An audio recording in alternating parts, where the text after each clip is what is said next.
Hello friends, welcome to my YouTube channel. Science through exams की एक और learning video में आपका स्वागत है। मेरा नाम है पशुपति मिश्रा। दोस्तों, आज की वीडियो में हम बात करेंगे जो बिहार एसएससी का जो इंटर लेवल की वैकेंसी आई है। काफ़ी अच्छी वैकेंसी आई है, काफ़ी दिनों से लोगों को इसका इंतजार था। ठीक है, तो इस वीडियो में हम इसके जो वैकेंसी आई है, क्या एज लिमिट है, क्या क्वालिफिकेशन है, क्या कब तक अप्लाई कर सकते हैं, पूरी डिटेल में हम बात करेंगे। दोस्तों, इससे पहले मैंने एक वीडियो बनाया था जो एसएससी सीजीएल के ऊपर था, उसमें मैंने कुछ मैसेज देने की कोशिश की है। अगर आपके पास टाइम हो तो वो वीडियो जरूर देखिएगा, और अगर आप इस चैनल पर नए हैं तो चैनल को सब्सक्राइब कर लीजिएगा। ठीक है, चलिए वीडियो को शुरू करते हैं।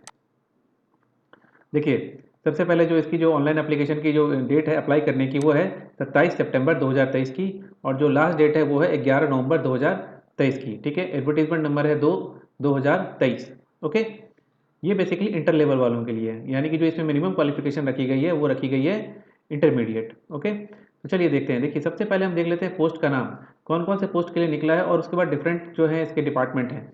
तो जो पोस्ट निकल के आ रही है वो ज़्यादातर जो पोस्टें है वो है निम्न वर्गीय लिपिक की। अगर आप देखें तो सीरियल नंबर 1 2 3 4 5 6 7 8 9 तक की जो है वो है निम्न वर्गीय लिपिक की। और इसका जो क्वालिफिकेशन इन्होंने रखा है वो रखा है इंटरमीडिएट या उसके इक्विवेलेंट। ठीक है, और इसमें आपको क्या क्या चाहिए, ये उसके उसके साथ साथ आपको कंप्यूटर का भी नॉलेज होना चाहिए। ठीक है, तो निम्न वर्गीय लिपिक में आपके पास जो क्वालिफिकेशन है वो होनी चाहिए इंटरमीडिएट, और ये लेवल 2 का है। और जो आपके पास हिंदी और इंग्लिश के साथ साथ आपके पास कंप्यूटर का भी नॉलेज होना चाहिए। ओके, ये देखिए यहाँ पे कुछ कुछ डिपार्टमेंट अलग अलग हैं, जैसे कि यहाँ पे दे रखा है इन्होंने पथ निर्माण विभाग, उसके बाद गृह विभाग, आर्ची शाखा, फिर गृह विभाग, आर्ची शाखा, विधि विज्ञान प्रयोगशाला, इस तरह के कुछ कुछ डिपार्टमेंट है। ये जो पहला पोस्ट निकल के आ रहा है वो निकल के आ रहा है निम्न वर्गीय लिपिक का।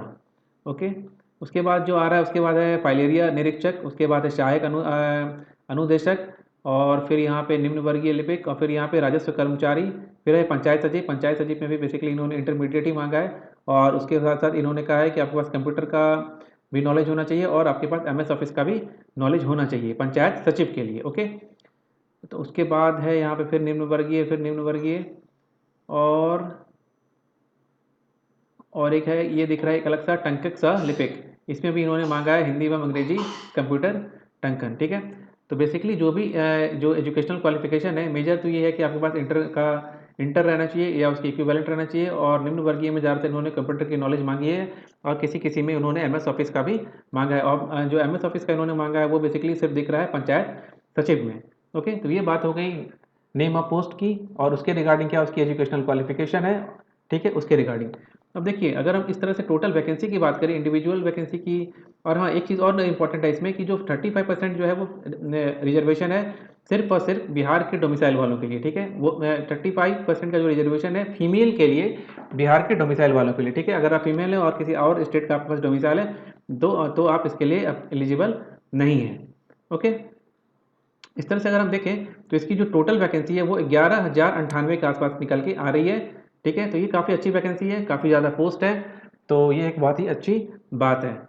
ओके, और इन्होंने ये भी लिखा है कि जो भी वैकेंसीज है वो बेसिकली प्रोविजनल है, वो चाहे तो जो वैकेंसी है वो इंक्रीज या डिक्रीज हो सकती है। ओके, चलिए अब ये देख लेते हैं हम क्या कह रहे हैं। कह रहे हैं कि, जो मिनिमम एजुकेशनल क्वालिफिकेशन है वो इन्होंने लिखा है कि संस्था से इंटर एवं उपरोक्त तालिका में वर्णित पदों के सामने उल्लिखित न्यूनतम, जो इन्होंने जो ऊपर मैंने कर दिया था डिस्क्राइब, वही सारी बातें यहाँ लिखी हुई है। उसके बाद ये कह रहे हैं कि अगर डोमिसाइल की बात करें तो डोमिसाइल में जो कह रहे हैं कि आलोक में राज्याधीन सेवा में आरक्षण का लाभ राज्य के मूल निवासी को ही दे है, यानी कि जो भी बिहार के निवासी हैं, अस्थायी निवासी हैं, उनको ही आरक्षण का लाभ मिलेगा। अगर आप किसी और स्टेट के हैं तो आपको आरक्षण का लाभ नहीं मिलेगा। ठीक है, जनरली आजकल स्टेट में यही देखा जाता है कि जिस जिस भी स्टेट का अगर कोई फॉर्म निकलता है तो उस स्टेट का डोमिसाइल अगर आप हैं तो आपको आरक्षण का बेनिफिट मिलेगा, और अगर नहीं है तो नहीं मिलेगा। Generally most of the cases यही देखा जाता है। ठीक है, उसके बाद अभी इधर इधर इधर ये सब, चलिए अब बात कर लेते हैं एज लिमिट की। ठीक है, एक चीज़ और ये कह रहे थे, एक सेकेंड, ये कह रहे हैं कि आपने एक बार जो अभ्यर्थी द्वारा प्रारंभिक परीक्षा के लिए ऑनलाइन आवेदन करते समय किए गए दावे के अनुसार सभी प्रमाण पत्रों का प्रमाण पत्र, वार्ड नंबर, तिथि एवं निर्गत करने वाले सक्षम प्राधिकार का पदनाम ऑनलाइन आवेदन अंकित किया जाना अनिवार्य होगा। यानी देखिए कि जो भी आपके पास सर्टिफिकेट्स हैं उसके आपको उसमें नंबर जो भी है वो सारा कुछ डालना होगा। ठीक है, उसके बाद ये कह रहे हैं एज लिमिट की अगर हम बात करें तो जो मिनिमम एज लिमिट है वो 18, और उसी तरह से जो मैक्सिमम एज लिमिट है वो रखी गई है मेल के लिए 37, फीमेल के लिए 40 ईयर्स जनरल कैटेगरी के लिए। वहीं अगर आप पिछड़ा वर्ग है तो 40, और अगर SC ST हैं मेल फीमेल के लिए तो वो हो गया 42 ईयर्स। ओके, तो इस तरह का आपका जो है एज लिमिट है वो मान के चलिए मतलब मैक्सिमम जो है वो 37 है। ओके, और यहाँ पे ऐसा, ठीक है। अब देखिए, अब बात कर लेते हैं हम एग्जामिनेशन फीस की। तो एग्जामिनेशन की फीस जो है वो रखी गई है जनरल कैटेगरी वालों के लिए 540 रुपीज़। वहीं पे फिर उसके बाद रखी गई है जनरल कैटेगरी और OBC कैटेगरी के लिए और EWS कैटेगरी के लिए रखी गई है 540 रुपीज़। SC ST वालों के लिए रखी गई 135 रुपीज़। और उसके बाद PWD कैटेगरी के लिए भी रखी गई है 135, और फीमेल कैटेगरी के लिए भी 135 रखी गई है। और बिहार राज्य के अगर आप बाहर हैं तो भी आपको 540 रुपीज़ ही देनी है, ठीक है। उसके बाद से ये कह रहे हैं कि 540 के अलावा भी जो भी इनका प्रोसेसिंग चार्ज होगा और GST होगा वो इसके अलावा आपको उसके ऊपर पे करना है, यानी 540 is minimum plus service tax will be applicable. Okay, और ये जो परीक्षा शुल्क है वो बेसिकली आप credit card, debit card, UPI जिसे पेमेंट करना हो आप कर सकते हैं। और इसकी जो डेट है वो 27 सितंबर से लेकर के 9 नवंबर तक जमा किया जा सकेगा। फीस आप जमा करेंगे 9/11 तक, और जो फॉर्म भरने की लास्ट डेट है वो रखी गई है 11 नवंबर। चलिए, अब ये जो अब बात कर लेते हैं एग्जाम पैटर्न की। एग्जाम का जो पैटर्न होगा वो बेसिकली होगा ऑब्जेक्टिव, ठीक है। इन्होंने कहा है कि और ये एग्जाम का जो पैटर्न होगा वो होगा ऑब्जेक्टिव। और अगर ये कह रहे हैं कि अगर 40,000 से अगर ज़्यादा आवेदन आते हैं इनके पास तो ये जो एग्जाम है वो दो फेज में होगा, पहला प्री होगा और फिर मेंस होगा।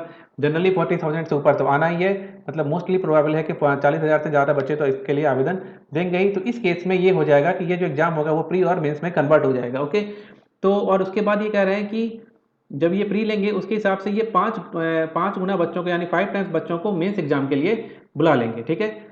तो उसके बाद ये कह रहे हैं कि जो मेंस सॉरी ये जो प्री एग्जाम है इसमें बेसिकली जो पेपर होगा वो होगा जनरल नॉलेज का, जनरल साइंस एंड मैथमेटिक्स का और रीजनिंग का। ओके, और इसके लिए जो पेपर का जो क्वेश्चन, ये जो 3 सेक्शन होंगे, 3 सेक्शन में जो जो क्वेश्चन होंगे वो होंगे बेसिकली 150, और जो मार्क्स होगा वो होगा 4, यानी कि 150 मल्टीप्लाइड बाई 4 यानी 600 नंबर का ये पेपर होगा। और पेपर का जो टाइम होगा वो होगा 2 घंटा 15 मिनट का, और जो माइनस मार्किंग होगी वो होगी 1 मार्क्स, यानी कि एक तरह से 1/4 की नेगेटिव मार्किंग यहाँ पे दिख रही है, ठीक है। ये कह रहे हैं कि प्री और मेंस का जो पेपर होगा वो हिंदी और इंग्लिश दोनों में होगा, लेकिन अगर हिंदी और इंग्लिश अगर दोनों में से कुछ डिफ्रेंशिएट मतलब कुछ एरर आता है तो जो इंग्लिश होगा उसको ही वैलिड माना जाएगा, ठीक है। चलिए, अब देख लेते हैं कि सब ये जो उन्होंने कहा कि ये 3 पैटर्न है, यानी कि सामान्य अध्ययन, सामान्य विज्ञान एवं गणित और मानसिक क्षमता जांच के 3 सेक्शन के तीनों सेक्शन को इन्होंने थोड़ा बहुत यहाँ पे एलॉबरेट करने की कोशिश की है। तो सामान्य अध्ययन में जनरली क्या होगा, सामान्य अध्ययन में बेसिकली 2 सेक्शन होंगे। सामान्य अध्ययन के बेसिकली यहाँ पे 2 सेक्शन होंगे। पहला होगा करंट अफेयर का, जिसमें कि मान के चलिए साइंस, मतलब कि नेशनल इंटरनेशनल प्राइजेस, उसके बाद Indian languages, books, states, currency, और जो स्पोर्ट्स सेक्शन हुए हैं और जो भी हाल फिलहाल में करंट अफेयर है उसके बारे में बात करेंगे।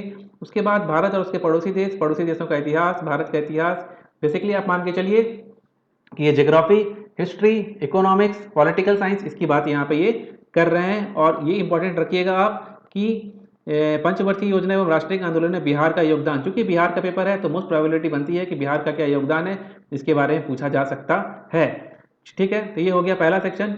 दूसरा सेक्शन हम कह रहे हैं कि जनरल साइंस और मैथमेटिक्स का है। इसके लिए इन्होंने जनरल साइंस में कुछ नहीं लिखा, बस लिख दिया फिजिक्स, केमिस्ट्री और बायोलॉजी, ठीक है। और मैथमेटिक्स में बेसिकली ये डेसिमल, फिर रैशनल, फिर जो भी क्वांटिटेटिव एप्टीट्यूड के जो क्वेश्चन है जनरली पूछे जाते हैं, जैसे profit and loss, average, simple interest, इस तरह के क्वेश्चन आपको देखने को मिलेंगे जनरल साइंस और मैथमेटिक्स में। जनरल साइंस में फिजिक्स, केमिस्ट्री, जो भी मान के चलिए आपकी जैसे फिजिक्स, केमिस्ट्री, बायोलॉजी की एक जनरल साइंस बन गई, और इसमें मैथमेटिक्स जो 10th लेवल का, जनरली मुझे लगता है कि शायद ये 10th लेवल तक का ही आना चाहिए। तो जो होता है वो क्वांटिटेटिव एप्टीट्यूड में जनरली आपने देखा होगा किस तरह के क्वेश्चन आते हैं, ठीक है, उसको आप फॉलो कर लीजिएगा। फिर आता है तीसरे नंबर पे रीजनिंग। रीजनिंग में लिखा है इन्होंने, इस घटक में निम्न में संबंधित यथार्थक प्रश्न पूछे जा सकते हैं। जैसे कि मान के चलिए कि रीजनिंग में बेसिकली जो नंबर सीरीज है, वाटर इमेज, या फिर जिस तरह के और भी बहुत सारे क्वेश्चन आते हैं, तो रीजनिंग में उस तरह के क्वेश्चन पूछे जा सकते हैं, ठीक है। उसके बाद ये कह रहे हैं क्वालिफाइंग मार्क्स। क्वालिफाइंग मार्क्स की बात करें तो ये मिनिमम है, मिनिमम से कुछ होता जाता है नहीं, क्योंकि आजकल कंपटीशन पूरा बड़ा है। फिर भी आप देख लीजिए कि जो जनरल है उसका 40% है, और पिछड़ा वर्ग का 36.5, उसकी उसी तरह से फिर अत्यंत पिछड़ा वर्ग का 34, और फिर SC ST वालों के लिए 32, और फीमेल 32, और PWD 32, ठीक है।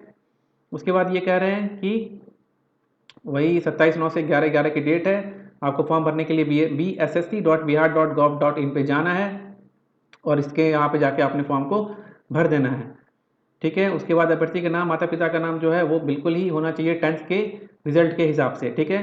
कैटेगरी को आप बिल्कुल ही अच्छे से भरें, कैटेगरी एक बार अगर भर दिया आपने, फिर बाद में चेंज करने का कोई मौका मिलेगा नहीं। और PWD कैटेगरी में अगर आप 40% से मतलब ऊपर आते हैं तो आपको वहाँ पे यस और नो में मेंशन करना है कि आपको स्क्राइब चाहिए कि नहीं चाहिए, ठीक है। उसके बाद कह रहे हैं कि अभ्यर्थी ऑनलाइन आवेदन करते समय अपनी लाइव फोटो वेबकैम के माध्यम से खींचकर अपलोड करना सुनिश्चित, यानी कि वहाँ पे लाइव फोटो आपने डालना है, कोई अपलोड फोटो या फिर जैसे कि रखा होता है वो नहीं लगेगा, लाइव फोटो आपको वेबकैम डाल के वहाँ पे अपलोड करना है, ये बहुत ही इंपॉर्टेंट बात है। और उसके बाद ये कह रहे हैं कि मान लो कि जो भी आपने फॉर्म भर दिया और जो भी डिटेल्स आपने डाल दिए, इसके बेस पे आप ये नहीं हो सकते कि आप कल को क्लेम करो कि इसमें, ये तो खैर वो वाली बात है, कोई क्लेम करता नहीं है जनरली। तो जो भी डिटेल्स है आप अच्छे से अपना भरिएगा, ठीक है। उसके बाद है अभ्यर्थी यह सुनिश्चित करेंगे कि प्रारंभिक परीक्षा के ऑनलाइन आवेदन सबमिट करते समय उनके पास सभी वांछित प्रमाण पत्र एवं अंक मूल पत्र मूल रूप में उपलब्ध हो, यानी कि देखिए जो भी इसकी लास्ट डेट है ना, उसके क्योंकि आपने उसमें साथ कुछ नंबर डालना है, सर्टिफिकेट नंबर डालना है, सब कुछ डालना है, तो आपके पास उन सब का ओरिजिनल कॉपी होना चाहिए। कुल मिला के ये कह रहे हैं, ठीक है। उसके बाद ऐसा कुछ लिखा नहीं है पेमेंट वेमेंट का, ये लिख रहे हैं कि अगर अनसक्सेसफुल पेमेंट है तो इसके लिए बिहार स्टाफ सिलेक्शन कोई भी जिम्मेदारी नहीं लेगा।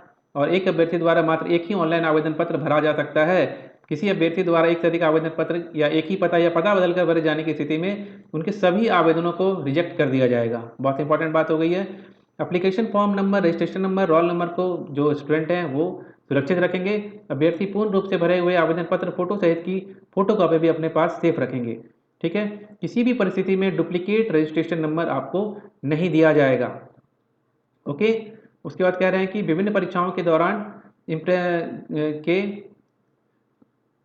ये कह रहे हैं कि बेसिकली ये कह रहे हैं कि बायोमेट्रिक थंब इंप्रेशन आपका लिया जा सकता है। जनरली आजकल क्या होता है कि राइट थंब इंप्रेशन जो जहाँ पे आप सेंटर पर जाते हो वहाँ पे वो ले लेते हैं, तो ये तो बात की बात है, ठीक है। उसके बाद ये कह रहे हैं कि ये इस तरह का डिक्लेरेशन है, शायद अगर फॉर्म में उन्होंने वो मांगते हैं या पता नहीं, ये इन्होंने लिखा तो है कि यहाँ पे इस तरह का एक फॉर्मेट दे रखा है उन्होंने, अब वो वहाँ पे फॉर्म में मांगेंगे या फिर ये क्या करेंगे पता नहीं, कि मैं घोषणा करता हूँ कि मैंने जो भी डिटेल्स भरे हैं वो सब कुछ सही है, कोई भी अगर मैंने गलत भरा हो तो ये रिजेक्ट हो जाएगा। हो सकता है डिक्लेरेशन में टिक करना हो या फिर पता नहीं, ये इस तरह का आपको वहाँ पे देख लीजिएगा जब आप फॉर्म भरेंगे तो, ठीक है। उसके बाद यही है कि 27/9 से 11 नवंबर तक की है, ठीक है, और इसमें कुछ है नहीं, ठीक है। तो ये थी पूरी डिटेल वीडियो इसके रिगार्डिंग। मुझे लगता है कि मैंने सारी चीज़ें बारीकी से कवर कर दी। 8 पन्ने का ये एडवर्टीजमेंट था और इसमें किसी भी तरह का आपको कोई डाउट रहना नहीं चाहिए। दोस्तों अगर ये वीडियो अभी तक आपको अच्छा लगा हो तो वीडियो को लाइक ज़रूर कर दीजिएगा और चैनल को सब्सक्राइब करके बेल नोटिफिकेशन ऑन जरूर कर लीजिएगा, ठीक है। तो चैनल को सब्सक्राइब जरूर कर लीजिएगा। मिलते हैं अगली वीडियो में। Thank you.